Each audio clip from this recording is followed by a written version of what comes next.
জন দরকার, আপনার 5 জন হলে মুশকিল না? দুইটা টিম তো হবে না তাইলে। হচ্ছে বাসায় সন্ধ্যার আগে যাওয়ার দরকার, তো জন্য চলে গেছে। আচ্ছা ঠিক আমি আছে, নোট করে বুঝাই দিব আর কি। ওকে ওকে ওকে ওকে ফাইন, ঠিক আছে। তাইলে কই ছিলাম আমরা? আমরা হচ্ছে যে মানে আর্গুমেন্টটা মানে কোয়ালিটিফুল করতে হবে। কোয়ান্টিটি অফ আর্গুমেন্টে তাকাবো না, কোয়ালিটি অফ আর্গুমেন্টের দিকে তাকাবো। আচ্ছা ঠিক আছে। তো আর্গুমেন্টে ছিলাম তাই না, কেসের মধ্যে ছিলাম, সেখান থেকে আমরা এখন আর্গুমেন্টে লাস্ট পয়েন্টে আছি। তো এবার আসেন, আর্গুমেন্ট হচ্ছে আমি কিভাবে বানাবো। আমি তো বললাম যে কয়টা আর্গুমেন্ট বানাবো, এটা নির্ভর করে হচ্ছে যে কতগুলো কোয়ালিটিফুল আর্গুমেন্ট হচ্ছে। যদি দুইটা হয় দুইটা বানাবো, যদি তিনটা হয় তিনটা বানাবো। হ্যাঁ, চারটার বেশি বানানো উচিত হবে না, কারণ তাইলে আমি 5 মিনিটের মধ্যে ব্যাখ্যা করতে পারবো না। আচ্ছা এবার আসেন, একটা আর্গুমেন্টের কয়টা অংশ থাকে, এটা খুব গুরুত্বপূর্ণ পার্ট, এইটা সবাই একটু নোট করবেন। কারণ আপনি যখন স্পিচ দিবেন, স্পিচ দেওয়ার সময় বক্তা মানে স্পিকার এইটাই দেখবে যে আপনি এটাকে স্ট্যাবলিশ করতে পারতেছেন কিনা আর্গুমেন্টটাকে। আর্গুমেন্ট এস্টাবলিশ করার 4টা উপকরণ, মানে 4টা হচ্ছে কি বলে অঙ্গ থাকে একটা আর্গুমেন্টের। হ্যাঁ, এটাকে বলা হয় সংক্ষেপে বলা হয় ARL, AREL, AREL। হ্যাঁ, এতে হচ্ছে আর্গুমেন্ট, সরি, এতে হচ্ছে অ্যাসারশন, আর হচ্ছে রিজনিং, ইতে হচ্ছে এক্সাম্পল অথবা এভিডেন্স, আর এলে হচ্ছে লিংক ব্যাক। বুঝাইতে পারলাম? কি বললেন প্রথমে? অ্যাসারশন। হ্যাঁ, আর্গুমেন্টের 4টা অংশ, আর্গুমেন্ট একটা বডি হইলে তার 4টা অর্গান। এক নম্বর হচ্ছে এতে হচ্ছে কি অ্যাসারশন, ASSERTION, অ্যাসারশন। আর আর দিয়ে আর হচ্ছে রিজনিং, REASONING, রিজনিং। এক্সাম্পল অথবা এভিডেন্স। এভিডেন্স, ইতে হচ্ছে এভিডেন্স। আর এলে হচ্ছে লিংক ব্যাক, লিংক ব্যাক বা লিংক আপও বলতে পারেন। Link up. হ্যাঁ, আচ্ছা এবার আসেন একটা একটা করে ব্যাখ্যা করি। অ্যাসারশন কি, মানে এই 4টা জিনিস মিলিয়ে কিন্তু হচ্ছে আপনার কি বলে আর্গুমেন্ট। 4টা জিনিস আলাদা আলাদা কিছু না, মানে এই 4টার সম্মিলিত রূপটাই হচ্ছে আমার আর্গুমেন্ট। এবার আসেন 4টা জিনিসকে ব্যাখ্যা করি। এক, অ্যাসারশন। অ্যাসারশন হচ্ছে এক লাইনে আমি কি আর্গুমেন্ট দিতে যাচ্ছি সেটা থ্রু করা। যেমন ধরেন ওই যে 30 বছরের কম, ওইটা যেটা বলছিলাম, ওইটার ধরেন আমি একটা আর্গুমেন্ট দিতে চাই, তো যে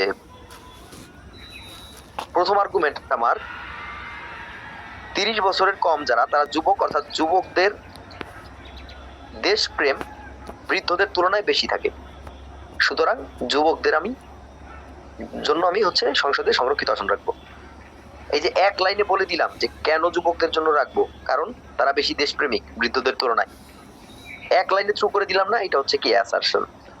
মানে প্রথমেই আপনি একটা আর্গুমেন্টে, পুরো আর্গুমেন্টে কি বলতে চান এটা এক লাইনে থ্রু করে দিবেন, এটাকে বলা হয় অ্যাসারশন। এটাকে বলা হয় অনলাইনার। হ্যাঁ, অনেক সময় আমরা করি কি, অনলাইনার দিয়ে ছেড়ে দেই, তাহলে কিন্তু আর্গুমেন্ট এস্টাবলিশ হবে না। আপনি জাস্ট বললেন যে মানুষ স্পিকার 30 বছরের কম যাদের বয়স, তাদের মধ্যে দেশপ্রেম বৃদ্ধদের তুলনায় অনেক বেশি থাকে, তাই আমরা হচ্ছে তাদের জন্য সংসদে সংরক্ষিত আসন রাখবো। আপনি কি মনে করলেন আপনি একটা যুক্তি দিয়ে দিচ্ছেন? ভুল, আপনি যুক্তির শুধুমাত্র মাথাটুকু দিচ্ছেন, মানে যুক্তির অ্যাসারশন দিচ্ছেন, আরো 3টা পার্ট রয়ে গেছে। এটুক বললে আপনার যুক্তি কোনোদিনও গ্র্যান্টেড হবে না, এটা জাস্ট একটা অনলাইনার। ঠিক আছে, বুঝাইতে পারলাম? অনলাইনার দিয়ে শেষ করা যাবে না, যাবে না ভাই। ঠিক আছে। আচ্ছা, অনলাইনার দেওয়ার পর আপনি কি করবেন তাইলে? রিজনিং দিবেন। হ্যাঁ, রিজন থেকে আসছে রিজনিং। রিজন মানে কি? কারণ। ঠিক আছে, তাহলে রিজনিং মানে হচ্ছে কারণ ব্যাখ্যা করা। এখন রিজনিং এর আবার 2টা পার্ট হয়। প্রথম হচ্ছে একটা যে ট্রুথ আর্গুমেন্ট, ট্রুথ এটা প্রমাণ করা, আর দ্বিতীয় হচ্ছে রিলিভেন্সি বা ইম্পর্টেন্স। লেখেন ওই আর্গুমেন্ট মানে রিজনিং এর সামনে লেখেন 2টা পার্ট, দুই দিকে 2টা তীর চিহ্ন দিয়ে লেখেন। রিজনিং এর মধ্যে একটা পার্ট হচ্ছে ট্রুথ, মানে সত্যতা, বাংলায় সত্যতা, আর আরেকটা পার্ট হচ্ছে রিলিভেন্স, লেখার দরকার নাই, লেখেন ইম্পর্টেন্স, গুরুত্ব, গুরুত্ব, ইম্পর্টেন্স। বুঝলেন কথাটা? হ্যাঁ ভাই। আচ্ছা, তাহলে প্রথম পার্টটা কি? ওই যে ধরেন এখন আর্গুমেন্টের অ্যাসারশন কি দিছিলাম যে দেশপ্রেম বেশি, রাইট? এবার আমি প্রথম মানে রিজনিং এর প্রথম পার্টে আমি কি করব? ট্রুথ প্রমাণ করব, ট্রুথ, সত্যতা। মানে আমি যে বললাম যে মানে কি বলে যুবকদের দেশপ্রেম বৃদ্ধদের থেকে বেশি, এটা তো একটা ক্লেম করলাম আমি। এবার আমার কি করতে হবে? এটা প্রমাণ করতে হবে যে হ্যাঁ যুবকদের যে দেশপ্রেম বৃদ্ধদের থেকে বেশি, এটা আমার প্রমাণ করতে হবে। এবার আমি কিভাবে প্রমাণ করব? আমি এখানে কিছু কথাবার্তা বলতে হবে যে দেখেন যুবকদের পরিবারের প্রতি দায়িত্ব কম থাকে, কিন্তু বৃদ্ধ মানে মানে 30-এর উপরে যারা, তারা পরিবারের তখন কর্তা হয়ে যায়, পরিবারের পুরো দায়িত্বটা তাকে নিতে হয়। সো সে পরিবারের গণ্ডির বাইরে তখন ভাবতে পারে না। আর যুবক যেহেতু সে স্বাধীন চেতা বা তার হচ্ছে নিজের চলার তখনও হচ্ছে একটা রাইট থাকে, হ্যাঁ, পরিবারের প্রতি বার্ডেনটা থাকে না। সো সে নিজের মতো করে চলতে পারে এবং সে পরিবারের গণ্ডির বাইরে গিয়ে দেশ নিয়ে ভাবতে পারে, সেই ভাবার সুযোগটা তার আছে। এই কারণে তার দেশপ্রেম বেশি। তাহলে তার যে দেশপ্রেম বেশি, এটা সত্যতা প্রমাণ করতে পারলাম আমি। বুঝছেন? হ্যাঁ ভাই। অ্যাসারশন দিছিলাম, অ্যাসারশনের কি করলাম? ট্রুথ প্রমাণ করলাম। আচ্ছা, এবার ট্রুথ প্রমাণ করার পরে আমার কি দেখাইতে হবে? সেকেন্ড লেয়ারে মানে সেকেন্ড ইয়াতে আর রিজনিং এর গুরুত্ব, ইম্পর্টেন্স দেখাইতে হবে। মানে আমি প্রমাণ করলাম যে হ্যাঁ ওর দেশপ্রেম বেশি। এখন দেশপ্রেম বেশি হইলেই কেন আমি তাকে হচ্ছে সংরক্ষিত আসন দিব? এখানে আমার কি বলতে হবে? যে দেখেন যেহেতু তার দেশপ্রেম বেশি, এটা প্রমাণ করলাম। এখন যার দেশপ্রেম বেশি তাকে দিয়ে দেশের কল্যাণও বেশি হবে। যার দেশপ্রেম বেশি সেই সব মানুষ সংসদে বেশি থাকাটা জরুরি। ইয়াংদের ভিতরে দেশপ্রেম যেহেতু বেশি, যখন ইয়াংদের প্রতিনিধিরা সংসদে থাকবে তখন তারা দেশ নিয়ে, দাঁড়ান এক সেকেন্ড, হ্যাঁ একটা কল কাটতে হবে একটু। হ্যাঁ শোনা যাচ্ছে আমাকে? হ্যাঁ ভাই। হ্যাঁ, তো ইয়াংদের প্রতিনিধিরা যখন সংসদে থাকবে তখন দেশ নিয়ে বেশি কথা হবে, দেশের মানে কল্যাণ নিয়ে বেশি আলোচনা হবে। এইটা হচ্ছে আমার ইম্পর্টেন্স। মানে বোঝা গেল কি ছিল? প্রথমে অ্যাসারশন দিলাম যে দেশপ্রেম বেশি, তাই আমি সংসদে দিব তাদের সংরক্ষিত আসন। তারপরে ট্রুথ প্রমাণ করলাম যে হ্যাঁ আসলেই তার দেশপ্রেম বেশি, কেন ওই যে পরিবারের গণ্ডির বাইরে যে ভাবতে পারে। তারপরে আমি কি প্রমাণ করলাম? যে যেহেতু দেশপ্রেম বেশি সেহেতু সংসদে তার থাকাটাও জরুরি, কারণ সংসদে তাহলে দেশের কল্যাণ নিয়ে বেশি কথা হবে। তাইলে আমি মোটামুটি দেখাই ফেললাম যে আমি কেন ওদেরকে সংসদে এক্সট্রা আসন দিতে চাই, এক্সট্রা না সরি সংরক্ষিত আসন দিতে চাই। আচ্ছা, এবার 3 নম্বরে হচ্ছে কি বলছিলাম? এভিডেন্স। হ্যাঁ, এখন এভিডেন্সও আবার দুই ধরনের হইতে পারে। এভিডেন্সের পার্ট দুইটা না। দেখেন আগে কিন্তু রিজনিং এর কিন্তু পার্ট দুইটা ছিল এবং দুইটা পার্টি আপনাকে বলতে হবে, দুইটা পার্টি আপনাকে প্রমাণ করতে হবে। কিন্তু মানে এভিডেন্সের পার্ট দুইটা না, এভিডেন্সের ধরন দুইটা, যে কোনো একটা আপনি ইউজ করলেই হচ্ছে। আবার অনেক ক্ষেত্রে আপনি এভিডেন্স ইউজ না করলেও হচ্ছে। এভিডেন্সের দুইটা মানে ধরন কি কি? একটা হচ্ছে এক্সাম্পল আর একটা হচ্ছে অ্যানালজি। লেখেন এভিডেন্সের হচ্ছে দুইটা ধরন, একটা হচ্ছে অ্যানালজি, একটা হচ্ছে এক্সাম্পল। এক্সাম্পল মানে ডিরেক্ট উদাহরণ, এক্সিস্টিং, যেটা মানে হইছে বা হওয়া সম্ভব, যেটা হয়ে গেছে এরকম একটা জিনিস। হ্যাঁ, যে ধরেন যে বললাম যে উগান্ডায় হচ্ছে 30-এর কম বয়সী এমপি আছে 50 জন। হ্যাঁ, টোটাল 150 এমপির মধ্যে 50 জন 30-এর কম বয়সী এমপি আছে। দ্যাটস ওয়াই দেখেন ওদের 2010 থেকে 2024 সালের উন্নতি এত বেশি চোখে পড়ছে। হ্যাঁ, এটা হচ্ছে একদম এক্সিস্টিং একটা উদাহরণ আপনি টেনে নিয়ে এসে বললেন। অবভিয়াসলি উদাহরণটা কিন্তু এই আর্গুমেন্টের সাথে রিলেভেন্ট হইতে হবে, মানে আপনি এই আর্গুমেন্টের সাথেই যায় এরকম উদাহরণটাই এখানে দিতে হবে, অন্য একটা উদাহরণ এখানে দিলে কিন্তু লাভ নাই। আচ্ছা, এরকম একটা উদাহরণ দিতে পারেন, অথবা আপনি কি করতে পারেন? আপনি একটা অ্যানালজি দিতে পারেন। যে অ্যানালজিটা কিরকম হইতে পারে? এখানে যে অ্যানালজি হচ্ছে কি, যে ডিরেক্ট এক্সিস্টিং কোন উদাহরণ না, মানে ডিরেক্ট এরকম কিছু হয় নাই, কিন্তু আপনি বলেন না যে ধরেন অমুক তমুক তমুক, মানে একটা ধরা জিনিস। যে এরকম এখানে বললাম যে মানুষ স্পিকার, ধরেন একটা পরিবারে 10 জন লোক আছে, মানুষ স্পিকার 10 জনের মধ্যে 8 জনের হচ্ছে দেশপ্রেম আছে, সরি 8 জনের হচ্ছে পরিবারের প্রতি প্রেম আছে, আর 2 জনের হচ্ছে পরিবারের প্রতি প্রেম নাই মানুষ স্পিকার। তাহলে কি সেই পরিবারটা ভালো চলবে না? খুব ভালো চলবে। এখন যদি এইরকম হয় মানুষ স্পিকার, যে 8 জনেরই পরিবারের প্রতি কোনো প্রেম নাই আর মাত্র 2 জনের পরিবারের প্রতি প্রেম আছে, তাহলে সেই পরিবার কি ভালোভাবে চলবে মানুষ স্পিকার? চলবে না। ঠিক একইভাবে আমাদের সংসদে যখন হচ্ছে দেশপ্রেমিক মানুষগুলা বেশি ঢুকবে তখন আমাদের দেশের কল্যাণ বেশি হবে। এই যে বললাম, এটা কি এক্সিস্টিং কিছু না, বাট এটা কি একটা এভিডেন্সের মতো কাজ করলো না? এটা কি, এটা একটা অ্যানালজি আর উদাহরণের পার্থক্য বুঝছেন? হ্যাঁ ভাই, বুঝতে পারছি। এখন আপনি ভুং বাং অ্যানালজি দিলে কিন্তু কাজ হবে না। মানে এই যে অ্যানালজিটা আমি দিলাম না, এটাও খুব সস্তা একটা অ্যানালজি হয়েছে, হ্যাঁ বুঝছেন? এরকম সস্তা অ্যানালজি দেওয়ার চেষ্টা করবেন না কখনো। অ্যানালজি একটু স্ট্রং দেওয়ার চেষ্টা করবেন। মানে এই মুহূর্তে আমার মাথায় এই আর্গুমেন্টের বেসিসে কোনো অ্যানালজি আসতেছে না, দ্যাটস এরকম দিলাম। হ্যাঁ, তো আইদার আপনি একটা এক্সাম্পল দিবেন আর একটা এভিডেন্স, মানে অ্যানালজি দিবেন। আর যদি আপনি অ্যানালজি এভিডেন্স দুইটাই পান, দিলেন দুইটা। আর যদি না পান একটাও, তাহলে কি করবেন? স্কিপ দ্যাট, এটা দিয়েন না। আপনি অ্যানালজি ছাড়াও আপনি করতে পারবেন, আর্গুমেন্ট এস্টাবলিশ করতে পারবেন। আর্গুমেন্টের সবচেয়ে গুরুত্বপূর্ণ জিনিস কোনটা মনে হয় আপনার কাছে? রিজনিং এর যে দুইটা পার্ট, এটা হচ্ছে আর্গুমেন্টের সবচেয়ে গুরুত্বপূর্ণ জায়গা। অ্যাসারশন দিলেন, আর্গুমেন্টের রিজনিং দিলেন, রিজনিং এর মধ্যে দুইটা ট্রুথ আর ইম্পর্টেন্স প্রমাণ করলেন। এরপরে আপনি হচ্ছে এভিডেন্স দিলেন যদি পারেন, হ্যাঁ দিলে সবচেয়ে ভালো। এবার 4 নম্বরে আপনি হচ্ছে লিংক আপ করবেন। কেন করবেন লিংক আপ? আপনি দেখেন এতক্ষণ আপনি কিন্তু মেইন 3টা পার্ট করে ফেলছেন, আপনার আর্গুমেন্ট অলরেডি এস্টাবলিশড, হ্যাঁ হাউজে। কিন্তু তারপর আপনার লিংক আপ করতে হবে। কারণ কি জানেন, আপনি যখন একটা আর্গুমেন্ট থেকে পরের আর্গুমেন্টে যাবেন, মাঝখানে যদি আপনি লিংক আপটা না করেন, তাইলে স্পিকার বুঝতে পারবে না আপনার, মানে আপনার যে স্পিচের ফ্লো, এই ফ্লো সে ধরতে পারবে না। আপনার স্পিচকে সে আলাদা ক্যাটাগরিজ করতে পারবে না, যে এইটার পরে সেইটা বলছে। সে ভাবে ঢালাভাবে একটা জিনিস বলে যাচ্ছে, সে স্ক্যাটার্ড হইতে। তো আপনি লিংক ব্যাকটা কেমনে করবেন? আপনি পুরো আর্গুমেন্টটা দেওয়ার শেষে, মানে আপনি এভিডেন্স দিয়ে ফেলছেন, দেওয়ার পরে আপনি কি বলবেন? মানুষ স্পিকার এতক্ষণ আপনাকে কি দেখাইলাম, দেখেন আপনাকে একটা প্রমাণ দিলাম যে অমুক জায়গায় এই হয়েছে, এই কারণে এই হয়েছে, সুতরাং আমার দেশপ্রেমিক লোক বেশি আনতে হবে, সুতরাং আমার হচ্ছে এই সংসদে 30-এর নিচের জন্য সংসদীয় সংরক্ষিত আসন রাখা দরকার। মানে আমি কি করলাম, নিচ থেকে উপর দিকে একদম মোশন পর্যন্ত লিংক করলাম। বুঝতে পারছেন লিংক আপটা কি করলাম? বুঝাইতে পারি নাই? হ্যাঁ ভাই, বুঝছি। আচ্ছা, তাইলে প্রত্যেকটা আর্গুমেন্টের শেষে আমি কি করব? অবশ্যই লিংক আপ করব। হ্যাঁ, এখন যদি আমি এমন দেখি যে আমার অন্য দলের যুক্তি খণ্ডন করছি আমি অনেক বেশি সময় ধরে, এখন আমার হাতে সময় আছে 1 মিনিট 4টা বা 3টা হচ্ছে আমার আর্গুমেন্ট থ্রো করতে হবে, সেক্ষেত্রে তো আমার লিংক আপ করার সময়টা আমি পাবো না। সেক্ষেত্রে আমি লিংক আপটা স্কিপ করতে পারি। হ্যাঁ, কিন্তু লিংক আপ স্কিপ করলে ম্যাক্সিমাম ক্ষেত্রে স্পিকার ধরতেই পারবে না, এবং আপনার ওই একটা দেখা গেল একটা আর্গুমেন্ট সে ক্রেডিবিলিটি দেয়নি, মানে সে ধরতেই পারেনি যে এটা আলাদা আর্গুমেন্ট। এবং আপনার হচ্ছে আরেকটা জিনিস করবেন, ফ্ল্যাগ পোস্টিং করবেন। ফ্ল্যাগ পোস্টিং মানে হচ্ছে, ফ্ল্যাগ মানে কি? পতাকা। পোস্টিং মানে কি? পুটি। পতাকা গাইরে দেয়া মানে হচ্ছে আপনি বলবেন যে মানুষ স্পিকার আমার 1 নাম্বার আর্গুমেন্ট হচ্ছে এই এই এই এই এই, প্রমাণ করলেন, লিংক ব্যাক করলেন। মানুষ স্পিকার আমার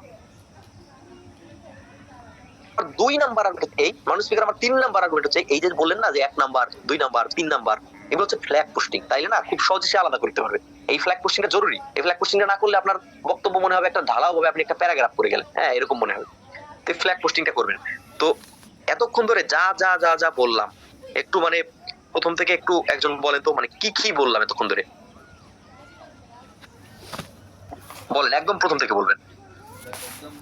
একদম মানে যেখান থেকে শুরু করছেন ওখান থেকে একদম স্টার্টিং থেকে এই পর্যন্ত বলবেন, মানে সব পয়েন্ট বলবেন। মানে সেটিং এর বিতর্কের টাইপ বলছিলেন, মানে মনে করা টাইপ, উচিত নয় টাইপের, তারপর কর্মটা হচ্ছে ফিউচার টাইপ। এরপর হচ্ছে মোশন অ্যাপ্রোচ কেমনে করতে হবে। অ্যাপ্রোচ করতে হচ্ছে দুইটা কারণ কি আর কিভাবে, দুইটা যদি জানতে পারো তাহলে মোশনটা আমরা বুঝতে পারবো। কেন মাঝখানে একটা মিস করছেন আপনি, কি কেন কিভাবে? হ্যাঁ, কারণ আর হচ্ছে কিভাবে, মানে এগুলাই। আর হচ্ছে কেস বিল্ডিং। এরপরে কেস বিল্ডিং এর মধ্যে 4টা দেখাইছেন, হাউস ডিফাইনিং, প্রেক্ষাপট বিশ্লেষণ, গোল সেট আর হচ্ছে ক্যালকুলেশন। এরপরে আসলাম আমরা হচ্ছে আর্গুমেন্টে। আর্গুমেন্টে হচ্ছে মেইন হচ্ছে কোনো উদাহরণ দেওয়া যাবে না, মানে আর্গুমেন্ট উদাহরণটা আলাদা জিনিস। আর আর্গুমেন্ট হচ্ছে কোয়ান্টিটি থেকে হচ্ছে কোয়ালিটিফুল বেশি হইতে হবে, আর ম্যাক্সিমাম 4টা দিলে মানে ভালো হয়। আর আর্গুমেন্টের অংশ 4টা, এরএল, অ্যাসারশন, রিজনিং, এভিডেন্স আর হচ্ছে লিংক আপ। তো এইগুলো আর কি এতক্ষণ পড়লাম। আর শেষে হচ্ছে ফ্ল্যাগ পোস্টিং বুঝাইলেন। আচ্ছা, এখন এই যে পুরা জিনিসটা বুঝাইলাম, এটা হচ্ছে বিতর্কের বেসিক। আর আমার আগে যে সেশনটা আপনারা করছেন রোল প্লেইং এর উপরে সম্ভবত, সেখানে আপনারা বুঝছেন যে কার কি কাজ। মানে আপনি ধরেন এই যে এই আমার কেস বিল্ডিং এ কিন্তু আমি বলছি কি করতে হবে, যে আপনার হাউস ডিফাইন করতে হবে, প্রেক্ষাপট বিশ্লেষণ করতে হবে, গোল সেট করতে হবে, ক্যারেক্টারাইজ করতে হবে, এবং লাস্ট আর্গুমেন্টেশন করতে হবে। এখন প্রথম যে চারটা কাজ, হাউস ডিফাইন, প্রেক্ষাপট বিশ্লেষণ, গোল সেটিং, ক্যারেক্টারাইজেশন, এই চারটা কাজ কি তিনজন বক্তাই করবে? এটা হচ্ছে প্রধানমন্ত্রী। এক্স্যাক্টলি, আপনারা আগের সেশনটাও তাহলে খুব ভালোভাবে করছেন। এই চারটা কাজ কে করবে? প্রধানমন্ত্রী করবে। প্রধানমন্ত্রী আর্গুমেন্টেশনও করবে, কিন্তু বাকি দুই বক্তা কখনোই এই চারটা কাজ করবে না। হাউস ডিফাইন, প্রেক্ষাপট বিশ্লেষণ, গোল সেটিং, ক্যারেক্টারাইজেশন তারা করবে না। তারা কি করবে?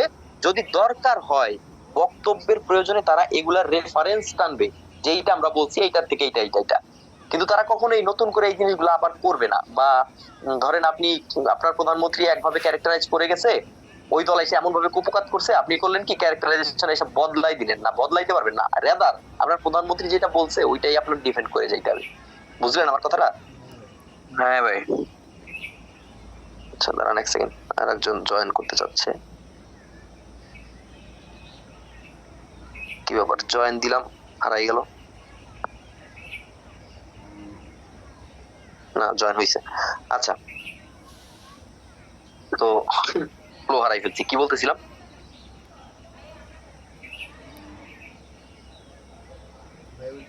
ভাই ওই যে মানে দ্বিতীয় বক্তা মানে কিভাবে ইয়াটা করবে ওইটা বলছিলেন, মানে আর্গুমেন্ট গুলো আচ্ছা। কিভাবে ক্লিয়ার করতে পারবে, মানে হ্যাঁ, আমি বলতে চাচ্ছিলাম, আমি মূল কথা যেটা বোঝাতে চাচ্ছি, যে আপনি কখনোই নতুন করে এসে ক্যারেক্টারাইজ করবেন না, কখনোই নতুন করে এসে হাউস ডিফাইন করবেন না, বা কখনোই এসে আপনি আবার নতুন করে প্রেক্ষাপট বিশ্লেষণ করবেন না। আপনার প্রেক্ষাপট অলরেডি বিশ্লেষণ করা হয়ে গেছে হাউসে, আপনি কি করবেন? ওই বিশ্লেষণ থেকে লাভ খোঁজার চেষ্টা করবেন। ওই বিশ্লেষণের সাথে আপনার আর্গুমেন্টের লিংক দিয়ে আপনি আর্গুমেন্ট ওইখান থেকে কোনো মানে ডেটা টাইনে না, যদি আপনার প্রমাণ করতে হয় কিছু, সেগুলো করবেন। আপনি নতুন করে এগুলো করবেন না। তো আপনার এই যে বেসিকটা বুঝাইলাম, বেসিকটা সবার জন্য সেম। এখন প্রধানমন্ত্রী কি করবে? এই পাঁচটা কাজই করবে। এবার দ্বিতীয় বক্তা এসে কি করবে? সরি, ওই পাশের যে ইয়ে আসবে, কি বলে, বিরোধী দলীয় নেতা আসবে, সে এসে কি করবে? সে এসে করবে কি, ওইগুলা যদি ঠিকঠাক থাকে, বিতর্কের সাথে রিলেভেন্ট থাকে, তাহলে সেগুলো নিয়ে নাড়াচাড়া করবে না। ধরেন হাউস ডিফাইনটা এমন ভাবে করছে, একটা ন্যারো হয়ে গেছে ডিবেট, ওখানে ডিবেট করা সম্ভব না, তাহলে সে কি করবে? রিডিফাইন করবে, যে ভাই আগে এটা বলা হচ্ছে চ্যালেঞ্জ ডিবেট, চ্যালেঞ্জ করা যাইতো। হ্যাঁ, তো এখন আর চ্যালেঞ্জ ডিবেটে কেউ যায় না, এই কালচারটা উঠে গেছে। চ্যালেঞ্জ ডিবেট নিয়ে অন্য একদিন কথা হবে, এটা আপনার মাথায় নেওয়ার দরকারই নেই। হ্যাঁ, তো আপনি কি করবেন? রিডিফাইন করবেন, যে মানুষ পেয়ে দেখেন আজকের হাউসটা এরকম না হয় এরকম হইলে আরো মানে ভালো বিতর্ক করা যাবে, দ্যাটস ওয়াই আমরা এই হাউসে বিতর্কটা করবো। আর যদি না হয় যে হ্যাঁ হাউস ঠিক আছে, তাহলে ঠিক আছে, ম্যাক্সিমাম ক্ষেত্রে ঠিকই থাকবে। তো এবং হচ্ছে আপনারা চেষ্টা করবেন রিডিফাইন না করতে, মানে যদি ওই হাউসে করা যায় ডিবেট, তাহলে ওই হাউসেই করবেন। আচ্ছা, এরপরে হচ্ছে ওই হাউস ডিফাইন সবকিছু ঠিকঠাক থাকলে ওই কি করবে? ডিরেক্টলি রিভার্টালে চলে যাবে। হ্যাঁ, ওর রিভার্টাল দিবে প্রধানমন্ত্রীর।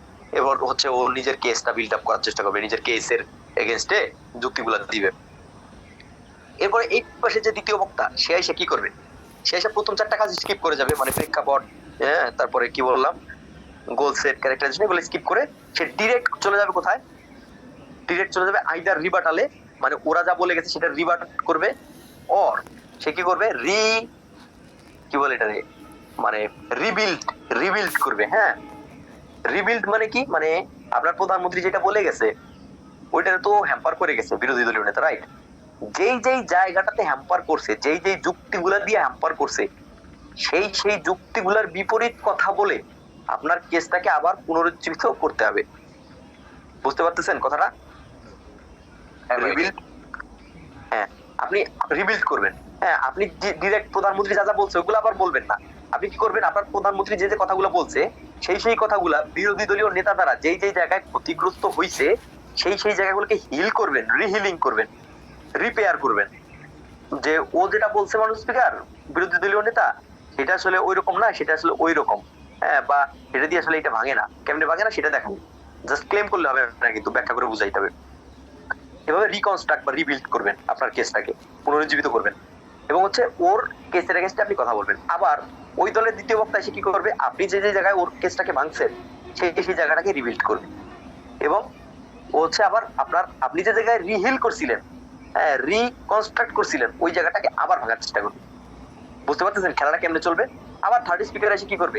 এতক্ষণ যে ভাঙা গড়ার খেলা চলছে, এই ভাঙা গড়ার খেলায় যে ওদেরটাই বেশি ভাঙা, আমাদেরটাই বেশি মজবুত, এটা প্রমাণ করবে। আবার ওই দলের তৃতীয় বক্তা এসেও তাই করবে, যে এতক্ষণ ভাঙা গড়ার খেলায় ওদেরটাই বেশি ভাঙা, আমাদেরটাই বেশি মজবুত কেস, এইটা বোঝানোর চেষ্টা করবে। মানে বিতর্কের খেলাটা বুঝাইতে পারছি কেমনে চলবে। হ্যাঁ আমি জি বুঝছি। ভাই। অনেক ক্ষেত্রে হয় কি আমাদের নতুন বিতার্কিকদের ক্ষেত্রে যে প্রধানমন্ত্রী যে স্পিচটা দিয়ে গেছে না আর্গুমেন্টেশনের, চারটা ধরেন অ্যারেল ফলো করে সে আর্গুমেন্ট, চারটা আর্গুমেন্ট কিভাবে প্রতিষ্ঠা করে গেছে, সেকেন্ড বক্তা এসেও সেম সেম কথাগুলো বলতেছে, আসলে এতে কোনো লাভ নাই।